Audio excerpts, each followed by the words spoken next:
Welcome to Your City Connections, where you get to meet entertaining and informative guests. Guests such as an artist with a brush or with a camera, and a guest with a violin. City Connections, providing insightful interviews with favorite son Lieutenant Governor Todd Lamb, to city commissioners, the mayor, interviews with a rodeo queen, to beauty queen, and even an NBA player. Now, join Steve Keim as he discusses another engaging topic on City Connections. Hello again and welcome to City Connections. I am so excited. Of course, I say that every week, don't I? Because I get to bring a special guest with an Enid connection to the ETN studios, and I'm really excited because there's kind of a football flavor to this one. But we have a real special guest, and his name is Ken Mendenhall. Ken's in the Oklahoma City area, but he's back in Enid for today, and we want to welcome him to City Connections. So Ken Mendenhall, welcome to the ETN studios. Appreciate you being here today, and have a seat. And my pleasure. We'll talk about a lot of things.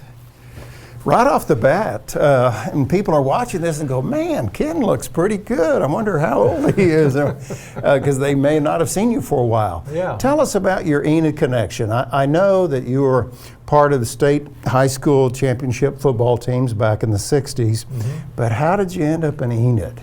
Well, I grew up in Pawhuska, Oklahoma, and my father became a banker at the Bank of Crinoline, just north of town. Bought controlling interest of that bank, and knew that all of us, four boys, were interested in sports, and that town, I don't think, had football at the time, so he knew that would be important to me and my brothers as well. So that's the reason we moved from probably a 1,000-acre ranch farm to an acre and a third out on Dana Drive.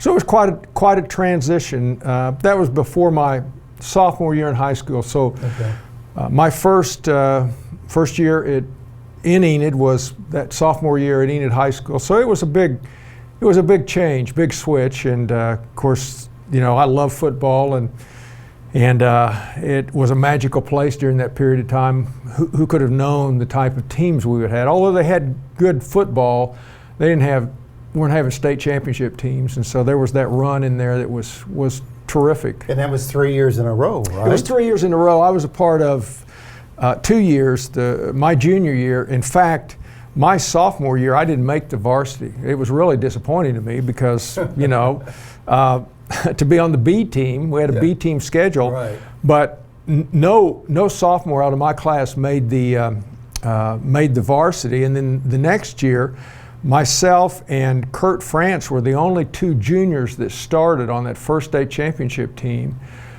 And we won it again the next year with only two returning starters. So we were deep. We had over 100 guys out for football.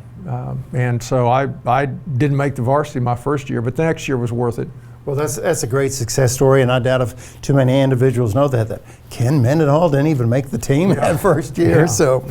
When you think of Enid, Oklahoma, Ken, what comes to mind besides high school football, and is there anything else that comes to mind? Well, it was a great place, a great environment to grow up. Those 3 years that I was in high school, and certainly for my brothers. And the most important thing about Enid was that I met Merlane Fitzgerald, my wife, and we were married. So. Football and you got to mention that. Football and Merlane Fitzgerald were the two most important things about Enid for me, and lots of friends, and you know, just a wonderful experience. As I've shared with you, I grew up in Perry, Oklahoma. I was there, and about 30 seconds after I graduated from high school, I left. But Perry has a very special place in my heart, and wouldn't trade it for anything of the experiences and the sports. Hauling hay in hay barns when it's 140 degrees, and you know, done that. You remember those experiences, but they have an impact on you. Okay, you leave Enid, and you go to the University of Oklahoma, and you play football down there. You're a center, and I think the coach at the time is Chuck Fairbanks, and Switzer was probably involved in that somehow in the offensive side of things. Tell us about your experience at OU. Well, actually, Steve, Chuck Fairbanks was an assistant coach. Jim McKenzie is who recruited me. All right. I was going to go to the University of Arkansas. I was already set to do that. I had I not didn't told know them, that. but I was going to go to Arkansas. They had a great team. Sure. OU's record my senior year in high school was 3-7. They had a terrible team. Jim McKenzie got the job at OU. He was the assistant head coach at the University of Arkansas. He called my house during recruiting season. I can't remember, sometime in the winter, and asked me. He said, "Candidly, I want to know what you're going to do." And I said, "Well, Coach, I'm going to go to the University of Arkansas." And he asked me. He said, "Has your mother started supper?" So I checked, and she hadn't. So he hopped in his car in Norman and drove to Enid and took our entire family out and spent the evening with us and just said, I've got to have the best players in the state. So that was how I ended up at OU, was just his dogged determination to recruit me. Well, that's a great story, and I haven't heard Jim McKenzie in quite some time. You hear a lot about Fairbanks and Switzer, and the list goes on. Right. But you've already mentioned your parents and Jim McKenzie and other individuals, but who comes to mind, professional, personal life, sporting life, Ken, that they were really big influences on you, outside of the folks that you've just referred to? Rex Martin, who was the line coach at Enid High School, was a great coach, great technique coach. I didn't have a better coach than Rex Martin. Makes all the difference. Even college and 10 years in the NFL, he was that good, and he's the one who moved me to center. He said, "You've got a new position," and started working with me when I was a junior as a center. And of course, that was prophetic, and because it ended up being my position that I was able to play for 10 years in the NFL. He was a huge influence. College coaches, my line coach in college was a great influencer. Buck Nystrom.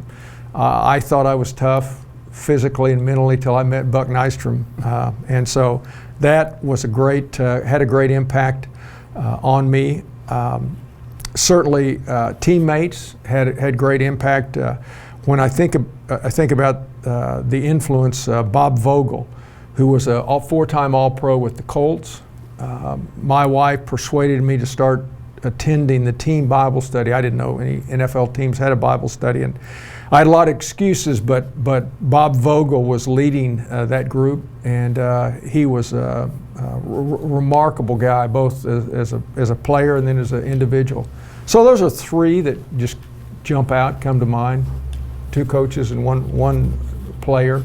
Well, we want to talk about the NFL experience in just a few moments. My special guest today on City Connections is former Enid resident from a few years gone by, Ken Mendenhall, and we appreciate Ken joining us here at the ETN studios here in Enid today. Lives in Edmond and probably works throughout the Oklahoma City area, and so we appreciate Ken coming up to Enid today. In regards to your pro career, 10 years with the Baltimore Colts, but you were drafted, I think, by the Atlanta Falcons. Is that right? Or was that another team? I've got a long story. I'll tell it fairly quickly, but I was drafted in the 5th round by the Atlanta Falcons. I went to training camp, college all-star game, then to training camp. Before the last cut, I was waived, picked up by the Green Bay Packers, and was in Green Bay for 10 days, and I was waived by the Packers, came back home to Enid, was here for about 5 or 6 weeks, went up to the New York Giants, and they put me on their practice squad, what they call it today, taxi squad then, paid me about $300 a week, which was better than I was doing. But I was on that taxi squad for 6 weeks, with 3 weeks to go in the first season. They waived me, cut me, before I could catch a plane home. The Houston Oilers claimed me off of waivers. I went to Houston for 3 weeks of that first season, so that was my 4th team in 1 year. Went back to training camp the next year in 1971 with the Oilers, and I got cut after the first 2 weeks of training camp. I was picked up by the Colts and went there and ended up being there for 10 years. The irony of all of that is that all of those teams that I had been cut by, Atlanta Falcons, the Green Bay Packers, the New York Giants, the Houston Oilers, all had losing records. The Baltimore Colts were the defending Super Bowl champions. And so I end up, making it. I was the 40-man on a 40-man roster. So it's a very convoluted history, but I I treasured just even 1 year. You know, and it was a tough experience. And I appreciate you sharing that, because oftentimes we look at professional athletes and we say, boy, do they have easy street? They don't have any challenges. They've never had any no's. They never had any setback. So I appreciate your willingness to share some of these early setbacks just right out of the beginning. You're thinking, pro football, is it that tough to make the team? Was for me. And then again, you spend the next 10 years or a decade with the Colts. Ken, let me ask you this. Regarding OU ball players and coaches, and even with the Baltimore Colts, do you maintain those relationships, or have you been able to just kind of keep those relationships alive through the years? It's got to be difficult. Yeah, it is. It is difficult, Steve, and I need to try harder. I do maintain the ones that are close by. For instance, in Edmond, Steve Zabel and I are very close. Steve comes to a group that I lead on Wednesday mornings, so I see him regularly. Another old teammate from OU, Bill Elstrom, lives there. But frankly, it becomes increasingly difficult. There are reunions from time to time. They'll have an alumni game. When they used to have the alumni games, the spring games now, they would have guys come back. And I try to do that regularly. And then we've had a couple Colt reunions over the years, and I've participated in those. But, I find that it becomes more and more difficult. More time passes between those last contact that you have with somebody.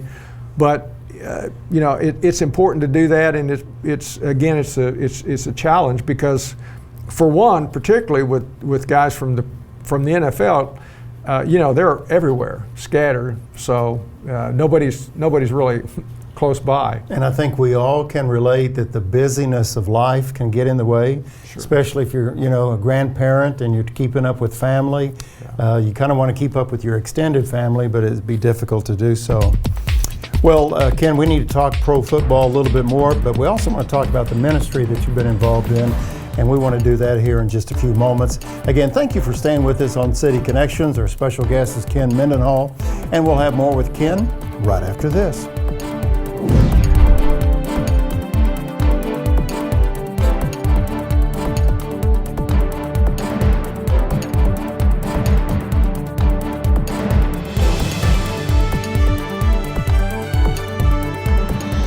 Thank you for staying with us on City Connections. I'm Steve Keim, and my special guest today, Ken Mendenhall, former Enid resident and Baltimore Colt, Enid Plainsman, University of Oklahoma, three-time All-American? Or let's go back to the OU days. I know you played for 3 years. You said under Jim McKenzie. He was instrumental in getting you there at OU. But you were an All-American, correct? I was.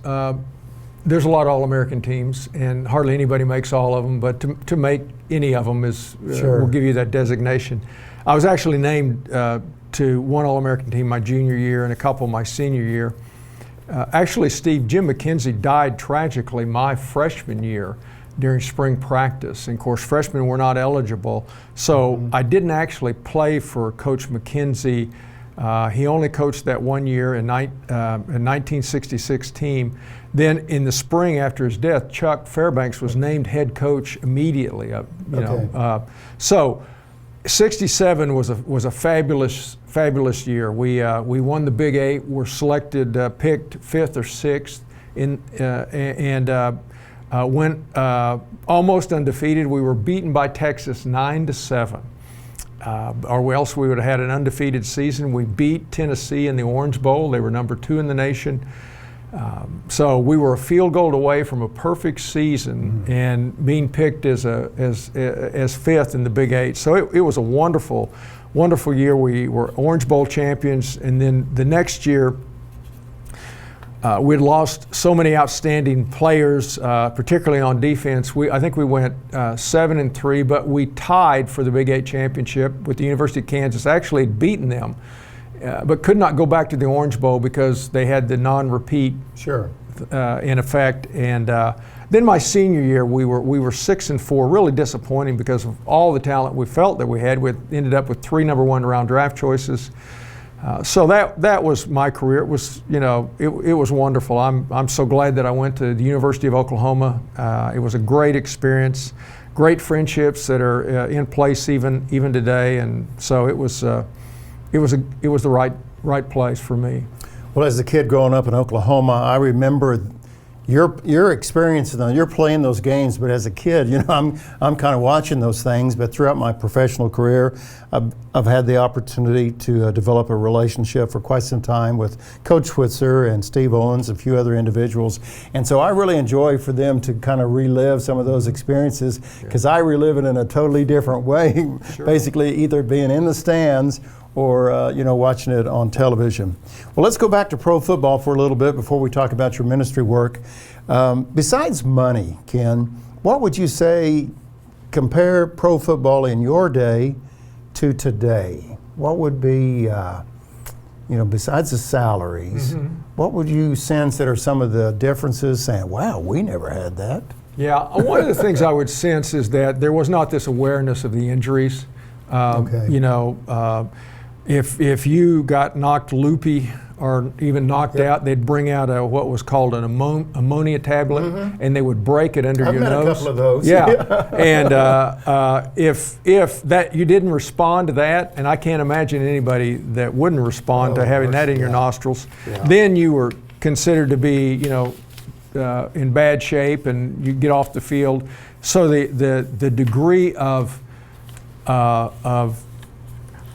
care, I think, that they give to players with those type of injuries and other injuries as well, it's changed. In the old days, you would get injections, pain-killing injections. I had turf toe for a number of games, and I got painkillers in my foot. So all that's changed a lot. The old days were kind of bite on a bullet type of thing, and deal with that. So that's maybe next to the money the biggest difference. And let's stay on that theme for a moment, Ken. As a center, now you were, I guess, quarterback pretty much was always directly behind you. None of this shotgun stuff and things of that till maybe later on. Has the center position changed much, do you think? It really hadn't, other than making the snap. Role. Yeah, it's a blocking role. It's just making that snap, it's a short snap. Right, I didn't have to do that, but that's the biggest change in it. It's a blocking role. The center usually doesn't pull much, and it would be more difficult because of the quarterback. A shotgun snap would be more difficult to be able to do that. No, I don't think it's changed a lot. I don't think football has changed that much, except that the players are more skilled. Faster, bigger, stronger, and it's still hit or be hit. Yeah. It's blocking and tackling, and Vince Lombardi said, it's a simple game. Whoever blocks and tackles usually wins. Usually wins.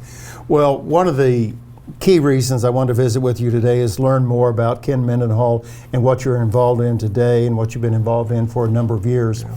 And I know that you got plugged into Search Ministries. Did I say it right? That's right. Okay, yeah. Search Ministries. Sure. Now, besides doing a little research on you, I know very little about Search Ministry. So for our viewing audience, Ken, tell us how you got steered that direction and what Search Ministry is all about, if you would. Well, it all started my rookie year in the NFL with the Colts. The 4-time All-Pro offensive tackle got up, Bob Vogel got up at one of the first meetings that and he was the guy leading the Bible study. He was the guy right? leading the Bible study, and so when the final roster was set, he got up and said, this team has always had a strong spiritual basis. Interesting. And with guys like Don Shinnick, Raymond Berry, and of course he himself was a part of that. And he said, we're going to start our team Bible study next week, and all of you new guys are certainly invited to come to that. My wife found out about it, insisted on going, so I reluctantly began to participate. But what I saw was these teammates, including Bob Vogel, living a distinctively different life than anything I'd imagined in football or in the NFL. And that first season, throughout that first season, as Bob Vogel took us through the book of Romans, teaching the book of Romans to the group, and wives were included, it was one night a week, I became a follower of Christ. I had attended church most of my life. My mother insisted that we go to church, and so we did Sunday school and church. But I'd never one of those moms. Yeah. Our rule at our house was that if you're too sick to go to Sunday school and church, you're too sick to come out of your room. So we buckled down and went. Before. Yeah, we buckled down and went. Yeah. But I never understood the message, the clarity of the message, and embracing it. So my world was turned upside down that first year in the NFL, and understanding who Christ was, what He had done for me, and how my life could be changed, and it was, and it's never been the same. It's never been the same since. In 1980, I retired from, that was my last season in the NFL. We came back to Enid. I worked with my brothers in the oil business for 7 years, until in 1987, the guy who had later led our Bible study, Larry Moody, who's still the president of Search Ministries, began to talk to me about becoming involved, and said that it would necessitate a move to Oklahoma City. We contemplated, prayed about that, but in 1987, 29 years ago, we moved to Oklahoma City and began the ministry there, and it's been a great time, a great ride for us. So specifically, Search Ministry does what? Search Ministries is an organization, a ministry that is committed to evangelism, spreading the news about Christ, but the other side of that is apologetics, giving good reasons to believe. Tomorrow morning at my church, there's a Friday morning men's group, 50 guys. I'm going to take them through Larry Moody's book, I'm Glad You Asked. It starts with objections that people have to Christianity. Does God exist? Are miracles possible? Is belief in God just a psychological crutch? Is the Bible reliable? Why did the innocent suffer? Are miracles possible? We're going to go through 12 questions over that next period of time, and walk through the explanations from a biblical perspective of why those things are relevant and why they are true. So it's giving good reasons to believe in Christianity, not just, you need to believe this because I do or because somebody said it's true. Here are the evidences that are there. I know that you have the opportunity to speak quite often.